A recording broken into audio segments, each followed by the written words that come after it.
but also a special guest. Pete, do you want to introduce our special guest today? Happily, we're on a roll with special guests, aren't we? Yeah. Today, my oldest child, Jack, is joining us. We will have my other two children in future episodes, but we'll start by oldest first. Jack lives in New York City, living the hedge fund life, and kicking ass in his profession. And Jack, happy to have you here, partner. Thanks for having me. Yeah, do you want to tell us a little bit about yourself? We got a little preview from Pete, but yeah, why don't you introduce yourself? Yeah, no, I'm excited to be here. Thanks for having me on the pod. I was obviously raised outside of Boston and went to Wesleyan for undergrad. Graduated in 2020 into the pandemic. I was actually a senior when the pandemic hit, so I was on spring break in New York, about to go skiing in Europe with a couple of friends and my dad, and those plans got nixed At the last minute. at the very last minute. Ended up moving to New York City in September of 2020. Lived with a good friend of mine on the Upper West Side, and haven't looked back. I've been there for the last five plus years, and very much enjoying it. Excellent. You went to Wesleyan, Pete. You went to Wesleyan as well, right? One cool little side note is that we also both played basketball there, which is was kind of a cool thing. Yeah. Having a father-son. I don't know that that's certainly, as far as I can remember. I don't know that that's happened before. Maybe it's happened before, but I haven't. Not in the last 25 years, anyway. Not that I know of. Yeah, it's funny. It wasn't really when we talk about it now. It seems like it's something that was, seemed like it might have been part of the plan, quote unquote, for a much longer time, but it really wasn't. It was, we could talk more about it, but we'd moved back from Europe and hadn't played basketball, and I was, second or third grade when we moved over there. But came back and played hoops, and all of a sudden ended up in a position to go to school and play basketball. And Wesleyan ended up being where I wanted to go and was the right fit, but it wasn't something that, as of 6 years old, it was like you're playing hoops. No. It was a kind of a serendipitous path there. Dad, what was the path of basketball in your own life? Was this something you always took seriously? Do you remember when you started taking it seriously? Not dissimilar from you. I didn't really play any basketball until 7th grade, and it was just the thing to do, to try out for the junior high team. And so I played, and like a lot of 7th grade hoops and 8th grade hoops, there's kids that are shaving, as 7th graders who were more dominant physically. And I wasn't there, but I was sort of one notch down from physicality and size wise and everything. And then, of course, the kids who were shaving, who were 5'11" in 7th grade, are 5'11" and a half, in 12th grade, still shaving. And so I was reasonably good in 7th grade, and got a little better in 8th grade, and then got just nothing specific happened. Kept at it because I just caught the bug, and I got a little lucky in 10th grade. The varsity team sucked, and I was pretty good player, and they brought me up to varsity as a sophomore, which was in those days pretty rare. Now that team went 4-22, I might add.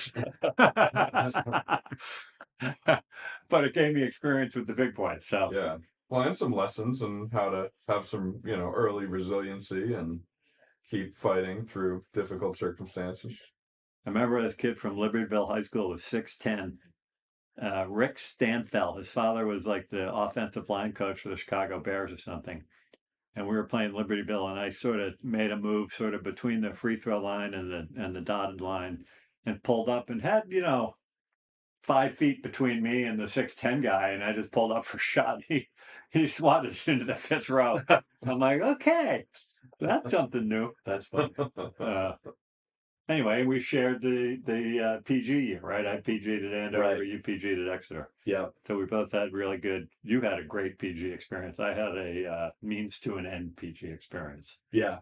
I got super, super lucky with the people that I met there, but kind of dropping into one year high school as a 5th year. But you were also academically far superior. I was a mediocre student who squeaked by, and you were actually prepared Mhm. to do the work at Exeter in ways that I was Mhm. unprepared at Andover. Mhm. Mhm. Yeah. How did you? And so, I mean, when did you think you first noticed in me that I was interested in hoops? I mean, beyond just a casual like enjoys playing.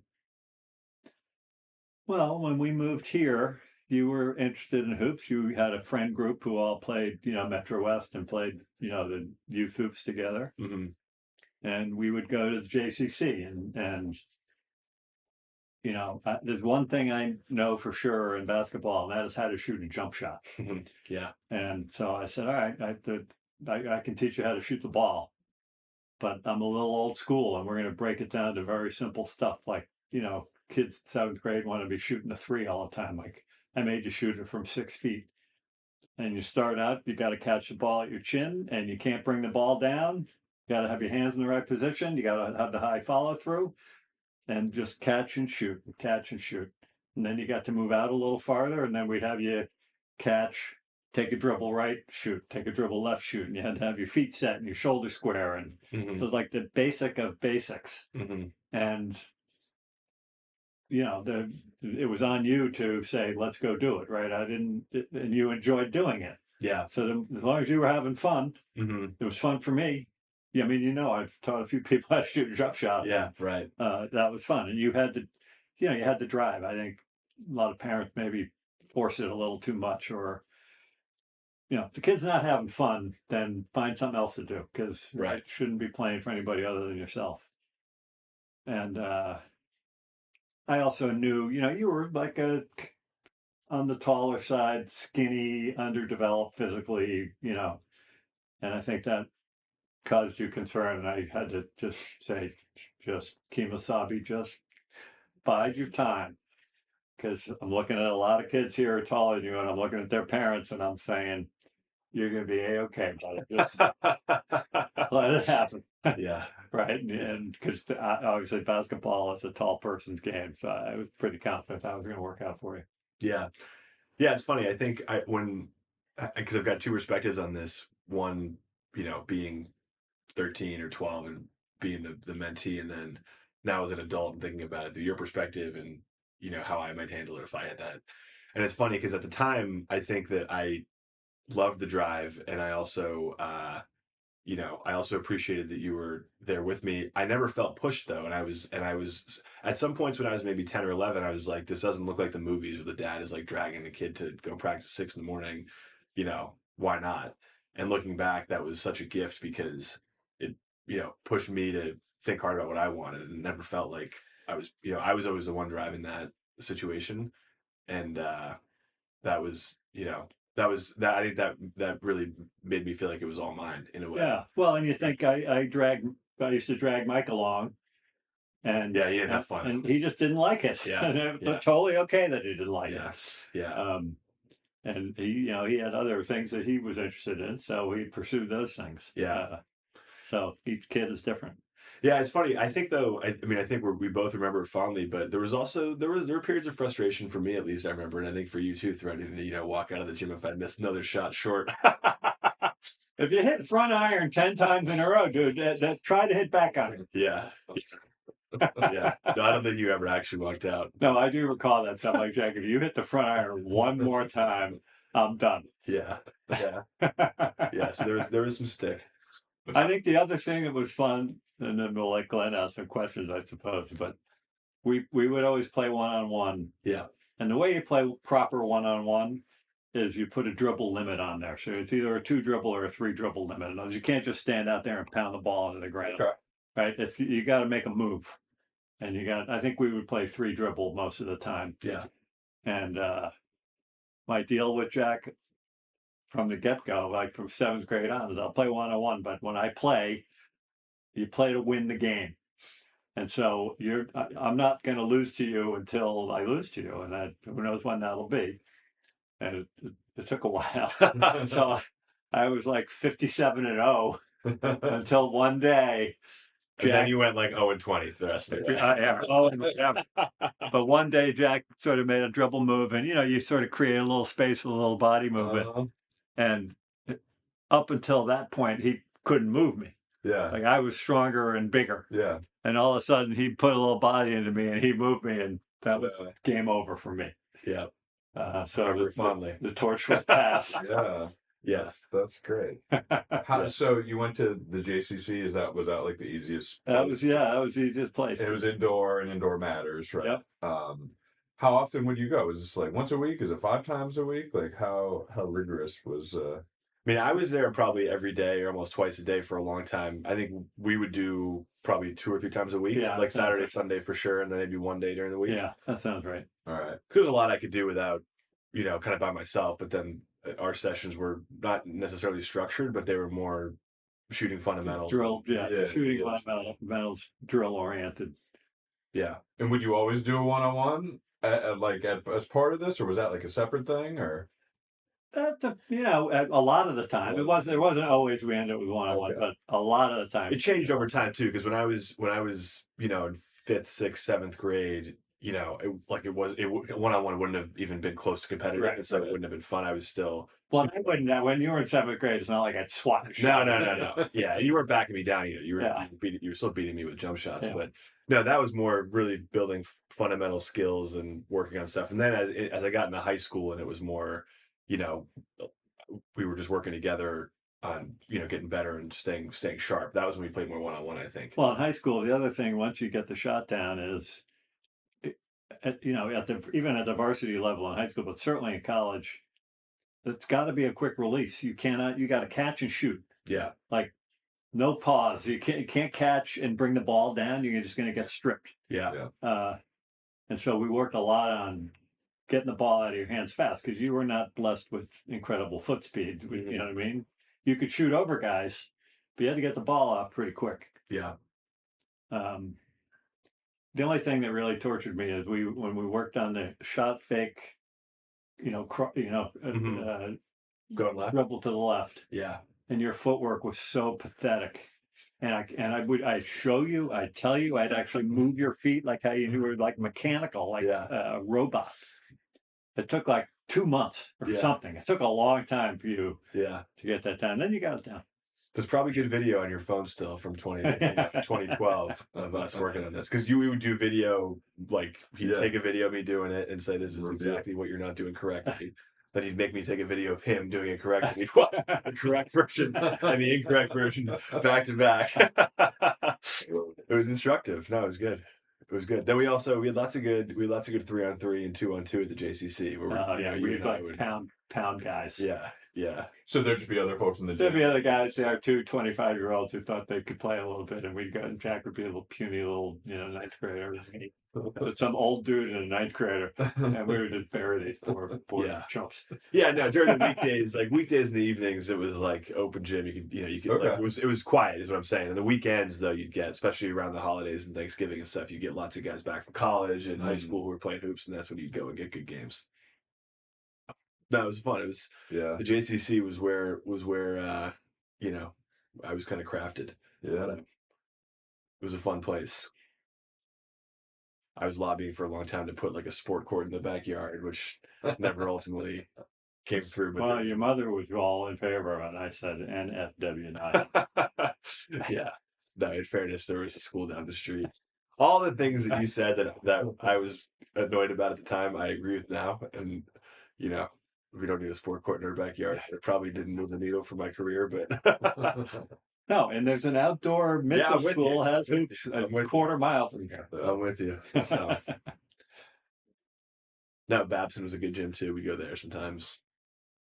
But no, it was a great bonding experience. And I took a lot of lessons from my, general journey with hoops. I mean, you just learn a ton about, I think, how to work towards something yourself, how to experience kind of feedback loops on a longer cycle, nonlinear progress, all those things. Because for a long time, not that my career was remarkable by any means, but for a long time, I wasn't even necessarily a candidate to play even varsity high school basketball. Like I was, kind of the 20th best 6th grader in Needham, which wasn't a good signal for my hoops career, but just kind of kept working at it, and it was something I really loved. And so I think that was foundational for a lot of my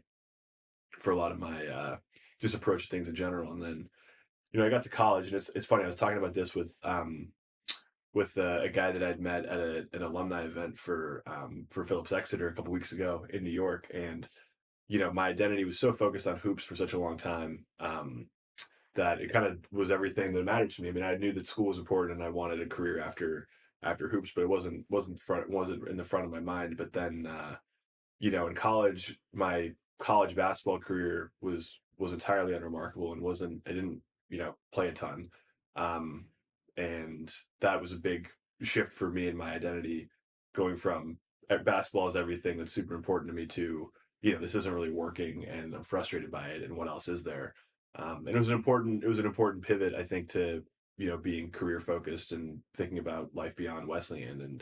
And although I'm disappointed in my personal performance in my college basketball career, I am grateful that it helped me find the life that I have. Yeah. And I don't think I would have found that without the challenges that I experienced. And so, I don't know, it goes to the theme of what we were discussing last time too, in a different context. But I think, I've in a couple of instances, I've seen it emerge that some of the positives in your life are inextricably linked with the negatives, and so you have to be grateful for all of it. The circuitous path leads us to who we end up becoming, and a lot of times those twists and turns are necessary. Well, and as you climb and just as a metaphor for life, in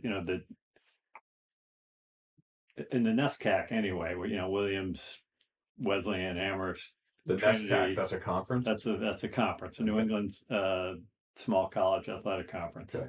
Bates, Bowdoin, Tufts, Conn College, etc. Like certainly for the top, the top half of that league, which includes Wesleyan for sure. Like every kid on the team was the best player on their high school team, with all conference, was maybe the MVP of their conference. Right. Like they're all really good, and you climb the mountain, and the size of the mountain gets steeper as you go, and you kind of learn like it's a big bad world out there, which is a good life lesson. You said, I want to follow up on something you said earlier, where your PG year, your post grad year at Andover was a means to an end. Yeah. So I don't know a lot about post grad years, other than both of you two gentlemen have done one. So tell me a little bit more about what's the end. Well, the end is getting into a highly selective academic college. Okay. And it depends. For me, I was ready to be a college basketball player. I was not coming out of high school. I was not going to get admitted to Wesleyan. Got it. Under any circumstances. Okay. They needed to see a year of some more serious academic performance.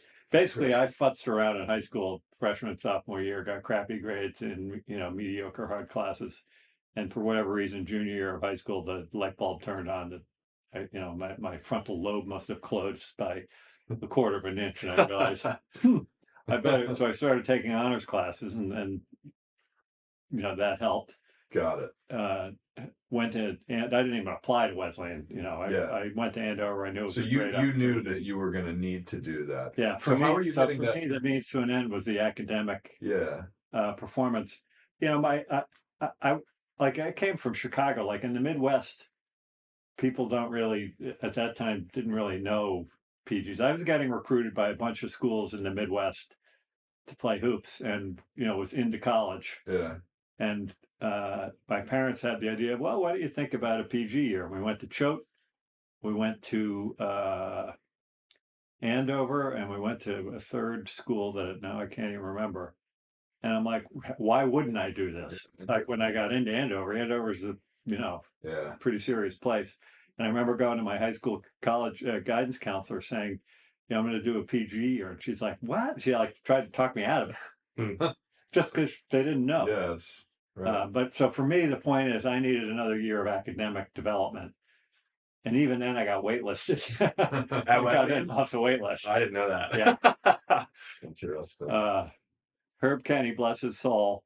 I called him up and said, he was also, he didn't want to Who's I had aspirations of playing at a higher The level. Wesleyan coach at the time. Got And it. he was the Wesleyan coach, and so he didn't want to put all his chips on the table in the admissions department to Yeah. get me in. Right. And so I called him and said, Coach, I'd like to come to Wesleyan. He's like, well, get on a bus on Friday morning, get your ass down here. And I go down. And this is, again, a little bit of a different era. I go to his office.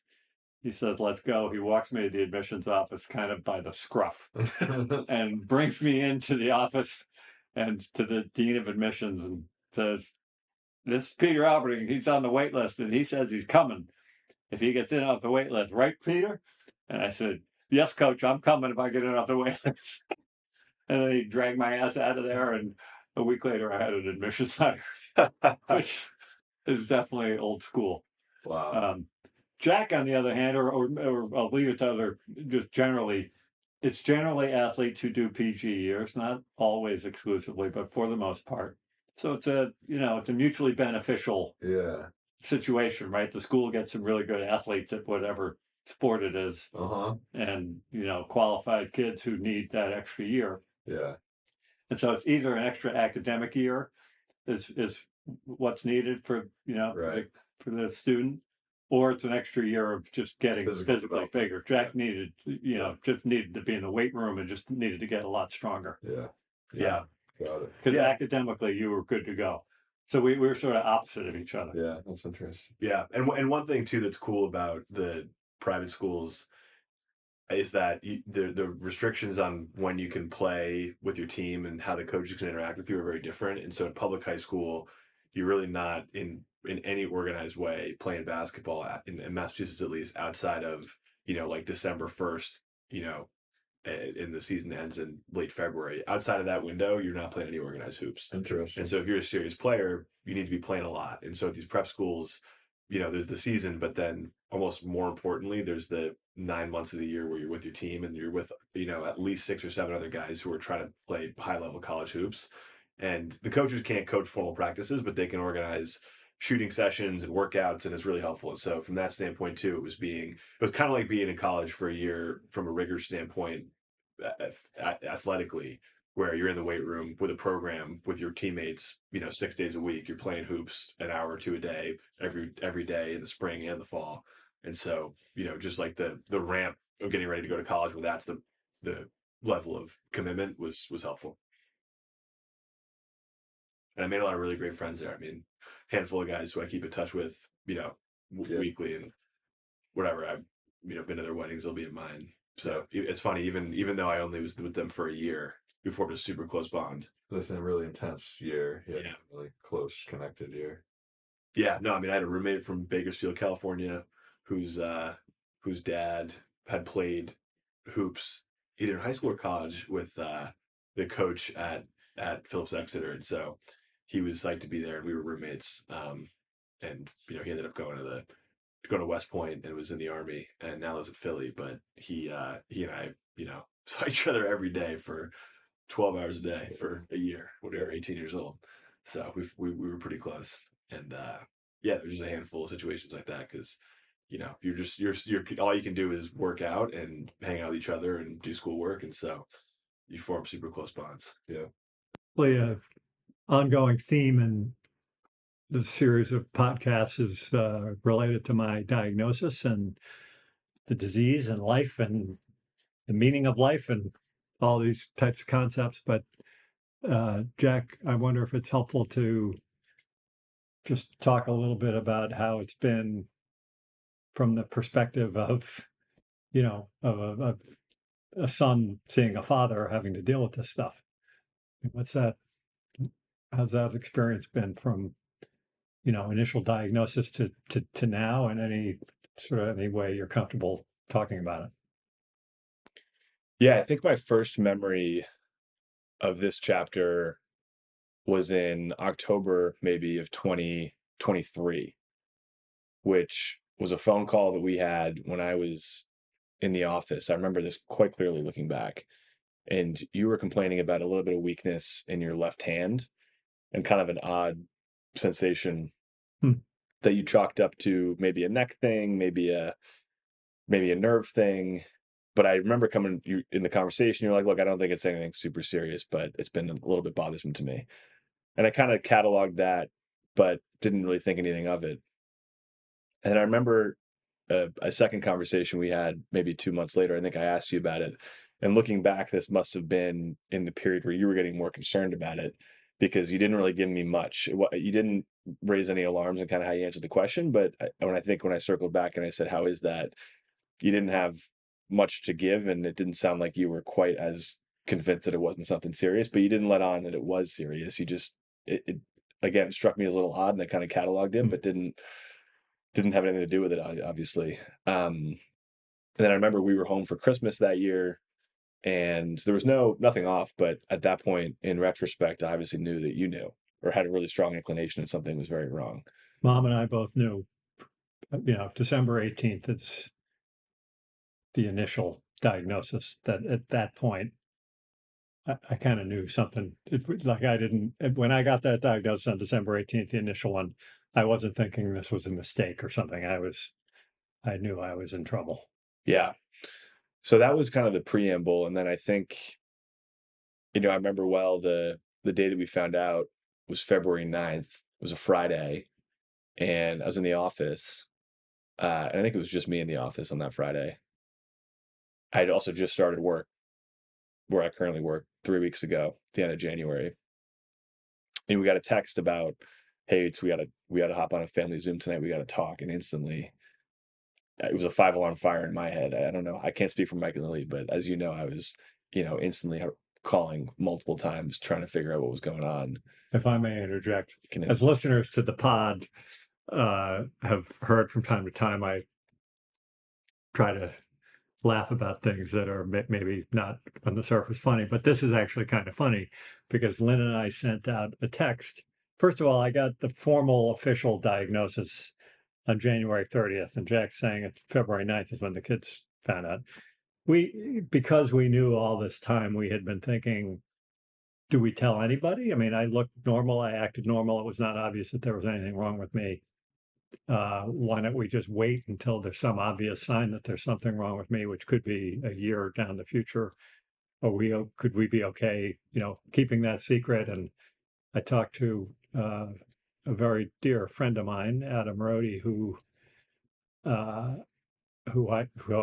told the diagnosis to, and we chatted about it, and he gave me some very good advice, which was you can't. People may change their behaviors about what they want to do and spend time with you and whatever, and to withhold that to not give them that opportunity, you will likely regret. Sure. And that was pretty sound advice. So on February 9th, we sent out a text message because we figured out we got to tell everybody at the same time. We got one in New York, we got one in Boston, we got one in Kansas, and we're not going to tell them one at a time. Right. We got to tell everybody at the same time. So we sent out a text message saying, hey, we're going to get on a family Zoom call at 3:00 when we knew everybody was going to be available. Yeah. And I think there was a flurry of messages between the three kids about what's going on. But Jack was very, he doesn't sit on things.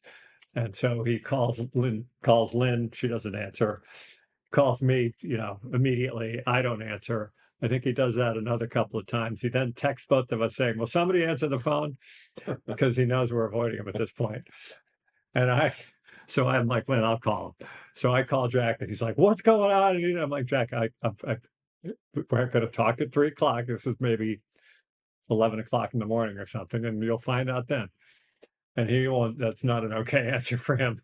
So he starts hammering me with questions. Are you moving? Like, no, we're not moving. Are you getting divorced? I'm like, no, we're not getting divorced. And I'm not answering another question. There's no more. I'm not going to play this game of you just narrowing it down. And so he asked a bunch more questions. I'm like, I'll talk to you at 3:00. You're just going to have to suck it up and we'll talk then. Carry on. Yeah, that's a pretty accurate description. Yeah.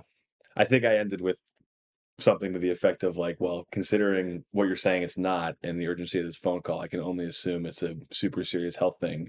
And so if it's not, I will be upset that I was suffering for 4 hours and not knowing. So anyway, uh, that was kind of the only logical conclusion at that point. But Yeah. yeah, that was, I mean, that was a huge change, obviously. And we were on a Zoom call, and yeah, that was a hard phone call. That was brutal. Um, yeah, I mean, I don't know if there's much more to say about it. It was hard. And, the immediate aftermath is hard. I think you're really quickly pulling forward all the things that are the implications of that diagnosis and starting to process that. And yeah, just tough couple of days. I said at the end, I asked for one thing for them not to do, which is when this call ends, don't pick up your phone and Google ALS.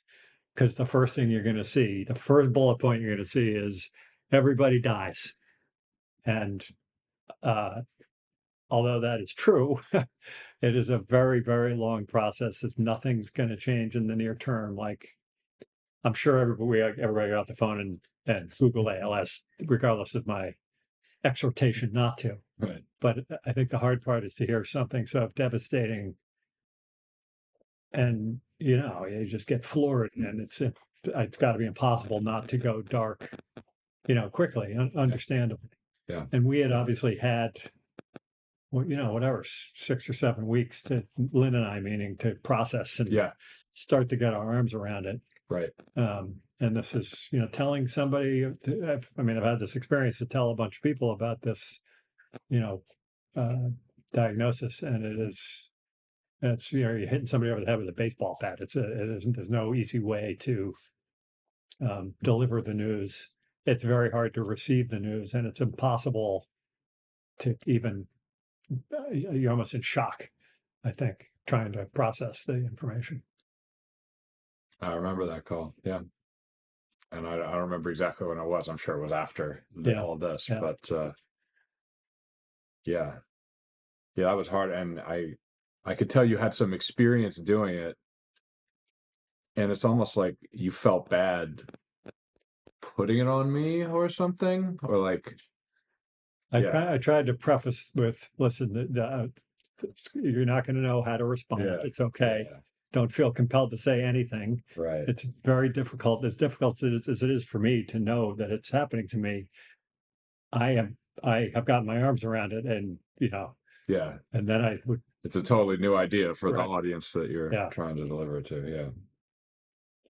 But I think, Jack, I think there's a bunch of positives that have come out of this from a family closeness standpoint and dynamic, and things that we've done as a family that we wouldn't have. I mean, what did we do in late February of that year? Yeah.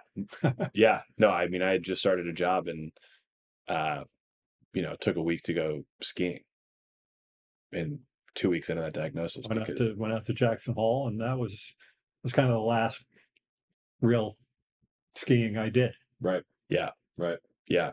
No, I think that's been one of the hardest parts about it emotionally, is that there's two sides to it. There's the side that's devastating and horrible and super dark, and then there's also the side of appreciating the things that you would not have done and the experiences you didn't have as a result of the disease. And so holding both of those things together is really challenging, because I think having gratitude for something that you wish never happened is just a profoundly hard thing to do. Pretty contradictory. Yeah. But I don't know, for me, it's been the only way forward has been to think hard about what I'm appreciative for, even though, you trade the appreciation you have for the family time 100 times out of 100 to not have it be the case. But there's just a dynamic of living with reality that, you can either choose to embrace it or push it away, or anything in between. And there's not a right or wrong, but I think there's just different ways to go about it. Well, and you, Glenn, you and I have talked about this a little bit, the approach that I've taken to dealing with it. A little bit of humor, a little bit of morbid humor, Mm-hmm.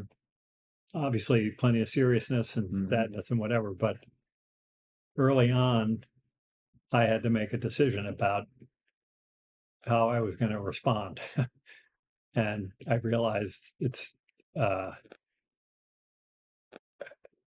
leadership is going to matter here for other people. Like what I may want to do is nice, but people are relying on me and will react to how I behave. Right. So crawling into a hole and being a whiny little shit was like appealing Mhm. and is still appealing at times. Yeah.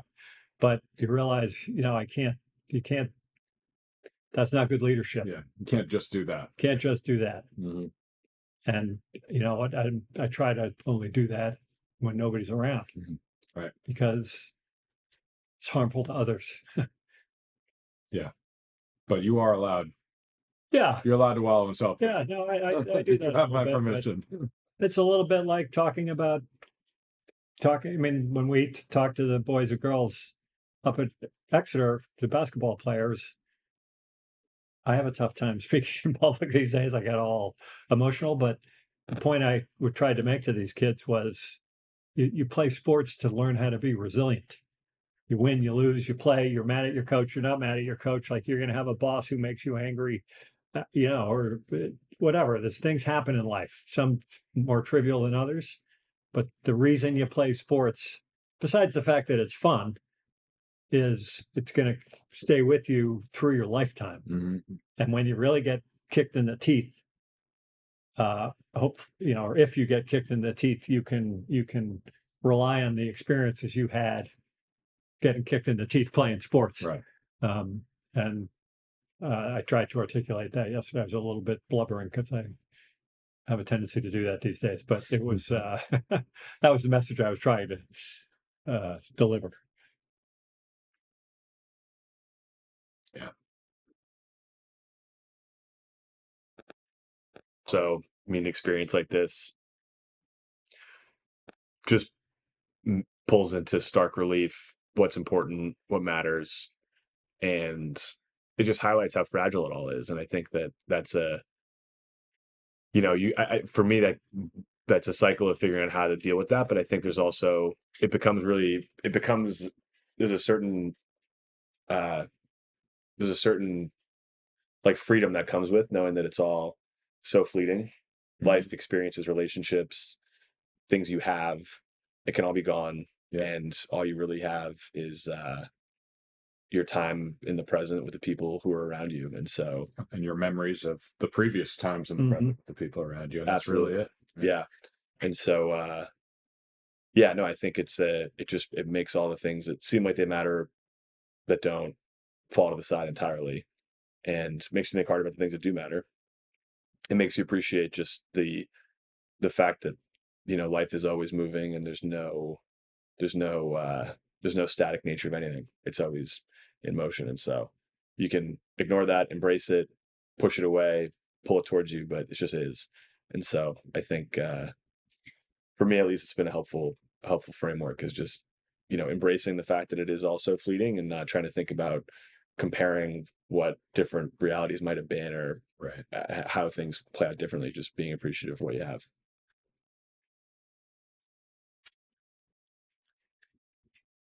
That's the truth.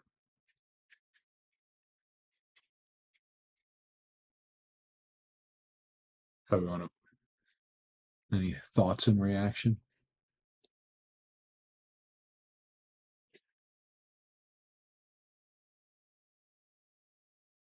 I think this is a great conversation. I hope we have the opportunity to get perspective from Mike and Lily in the coming weeks and hear a little bit about their perspective, or hear about this, similar topics from each of their perspectives. Sure.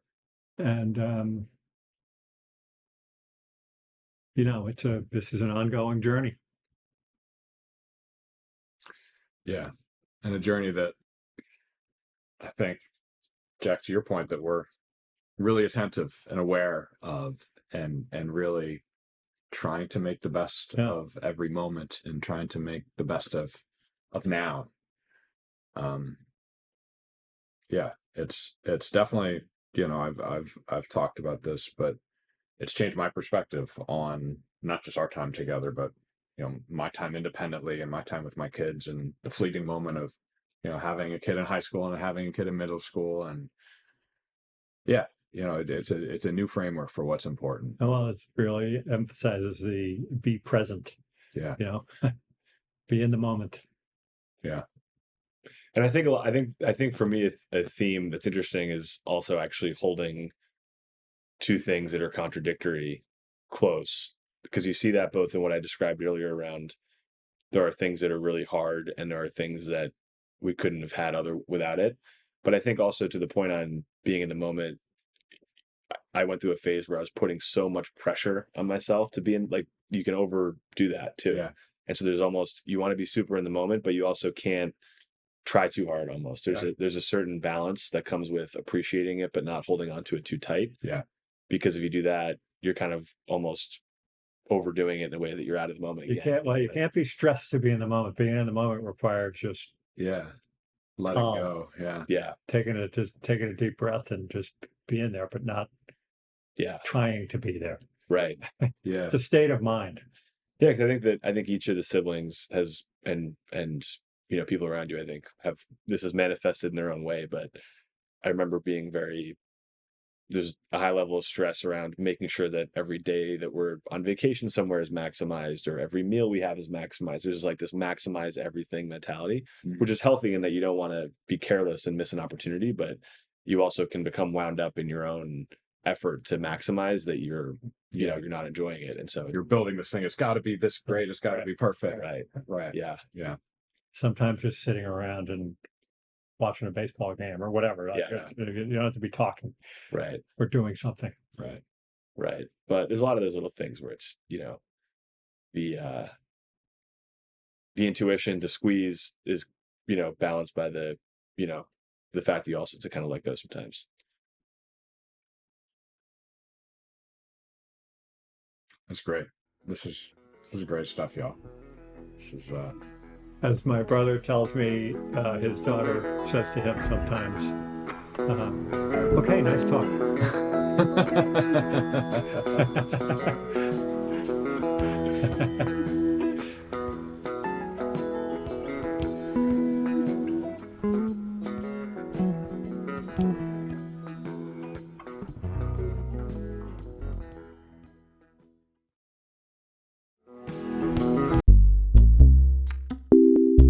comments or questions for Pete and me, you can email us at 2224peter@gmail.com. If you'd like to get involved with or donate to ALS causes, check out ALS One at alsone.org. Thank you for listening.